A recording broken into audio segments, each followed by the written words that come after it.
Merci Christian. Bonsoir à toutes et à tous. Deux parties dans ma présentation. La première, je vais vous présenter l'ouvrage que Jocelyn a gentiment montré, ce qui me permet de parler de mes conflits d'intérêts puisque j'ai eu la chance de coordonner la rédaction de ces deux ouvrages qui regroupent une centaine d'auteurs, 25 départements de médecine générale, et quand il y aura le troisième, on aura l'entièreté des départements de médecine générale et plus de 1000 références dans l'ouvrage. Alors la ligne éditoriale, en premier, oui, elle respecte les rangs A et rangs B, elle les reprend et en voilà une démonstration et une illustration même plutôt. Pas toujours facile, on n'était pas d'accord toujours avec les rangs A et les rangs B, c'est du consensus, probablement ça évoluera, on en reparlera. Mais en tout cas, on les a. Deux concepts aux interactions nombreuses dans la ligne éditoriale de l'ouvrage, la décision partagée, le premier, et le BM. Alors le BM, pas simplement la preuve, mais bien sûr le recours permanent dans un arbitrage entre les dernières données de la science, les valeurs du patient et le contexte de soins. La précédente plénière, où j'étais, on a parlé statine et conflits décisionnels, et on a vu que c'était des valeurs chères, et même il y a des participants qui nous disaient « mais et les autres spécialités ?» On a l'impression qu'ils sont un peu en retard en décision partagée. On les a rassurés en leur disant qu'on n'était pas tout seul, la santé pub et autres, et je pense que travailler ensemble avec toutes les SP pour la R2C, encore un avantage, Jocelyn, je suis d'accord avec toi, des valeurs comme la décision partagée diffuseront. Voilà un exemple de décision partagée. Il est volontairement un peu évident parce que à un adolescent, si on lui interdit complètement les écrans, ça risque d'être un peu compliqué. Et pourtant, il semble assez démontré que sa qualité de sommeil va conditionner sa qualité de bien-être, d'études et compagnie. Le troisième point, il est inhérent à l'EBM de la ligne éditoriale, c'est l'incertitude. Donc nous nous sommes éloignés des algorithmes que nous trouvons simplistes. Et comme on atteste l'item diabète, dans le diabète, en premier, je mets de la metformine, en deuxième, je mets des sulfamides, en troisième, j'additionne, j'empile. Non, on en est venu au niveau de preuve. Et par exemple, la metformine, vous voyez, on n'a pas démontré sa preuve sur la réduction de la morbimortalité due au diabète, mais elle est extrêmement tolérée. Et donc, pourquoi pas avec l'accord du patient en première intention. La dernière phase de la médecine générale, c'est qu'on a aussi essayé de tracer le parcours de soins du patient et qu'est-ce qui était du premier, du deuxième et du troisième recours, avec bien sûr comme fondement le manifeste pour un système de santé organisé. Dans ma deuxième partie d'intervention, je vais essayer, je vais vous proposer de jouer. On va essayer que ça marche.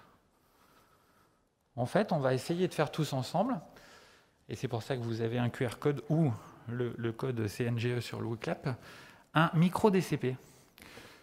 Donc on a entendu que si on multipliait, si on raccourcissait les DCP, on pouvait en faire de nombreux et varier toutes les thématiques. Alors voilà, on va essayer d'en faire un. On le commentera en direct et je vous dirai un petit peu les difficultés que le groupe de travail. Je voudrais fortement remercier Julie Chastan et Jocelyn Lebel et Christian Gazarossian et Catherine Ploton qui ont participé à la rédaction de ce micro-DCP. Et peut-être si on en avait eu d'autres, on aurait encore eu d'autres doutes et on ne l'aurait jamais terminé, tellement il y a des choses difficiles à choisir dans un micro-DCP. On est pas mal, ça monte encore, 154, 155, ok. Ouais, ça monte.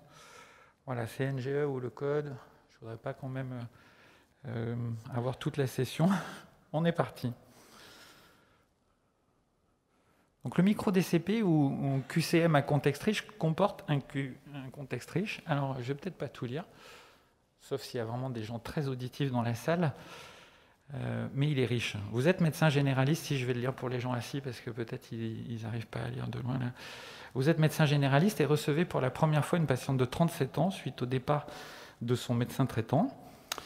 Donc, premièrement, socialisation professionnelle précoce dans un QCM à contexte riche. D'un coup, l'étudiant est médecin généraliste et comme 40% d'entre eux le seront, ça paraît important. Cette patiente a pris rendez-vous pour le renouvellement de sa contraception orale combinée.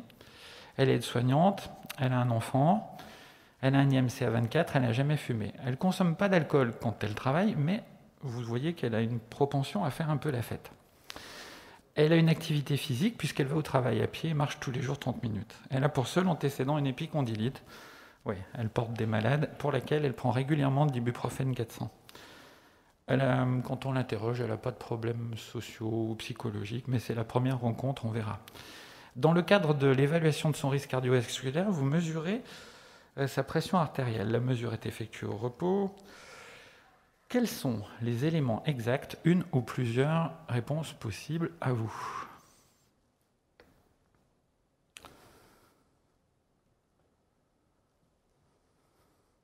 Alors, la mesure est conforme aux recommandations. On l'a fait 3 fois, de chaque côté, au repos. Cette patiente présente une HTA de consultation, alias HTA blouse blanche. Elle avait 144 sur 88. Cette patiente a un haut risque cardiovasculaire.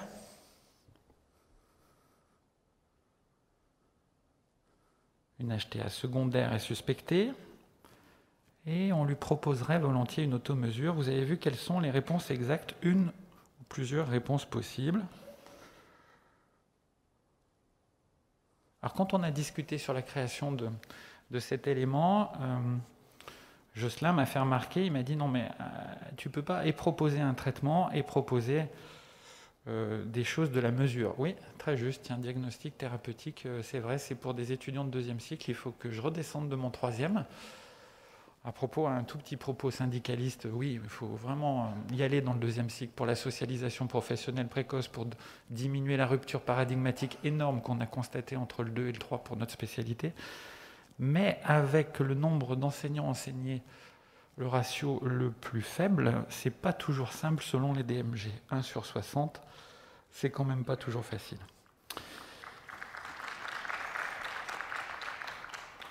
Cette patiente présente une HTA de consulte, ouais, ok. Un haut risque cardio, on l'a dit, une HTA secondaire est suspectée. Ok, vous avez tous répondu, au quasi. Qu'est-ce qu'on avait de juste? Bon, alors, on a bien mesuré la pression artérielle avec un appareil validé 3 fois, ok. Et probablement, on a besoin d'une automesure. Deuxième question. Le QCM à contexte riche, il se veut formatif. Donc, vous voyez, on leur donne la réponse aux étudiants. Vous revoyez cette patiente 2 semaines après, avec une moyenne à 139 sur 85 en automesure. Ça veut dire qu'on a demandé une automesure. C'est ce qu'il fallait faire. Vous n'aviez pas suspecté d'HTA secondaire face à une pression artérielle inférieure à 160. Ok. Vous mesurez à nouveau la pression 3 fois. Vous informez et conseillez cette patiente quant au changement d'habitude de vie utile dans la situation. Et voilà une des variations dosimologiques dont avait parlé Jocelyn. Quels sont les 3 changements d'habitude de vie le plus utiles dans sa situation?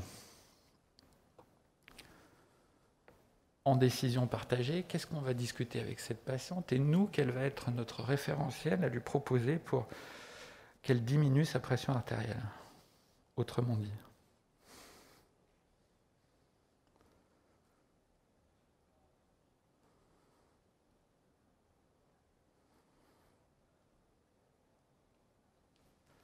Alors nos amis cardiologues, ils ne voient pas cette patiente. Et donc, ils ne peuvent pas faire un QCM à contexte riche comme ça.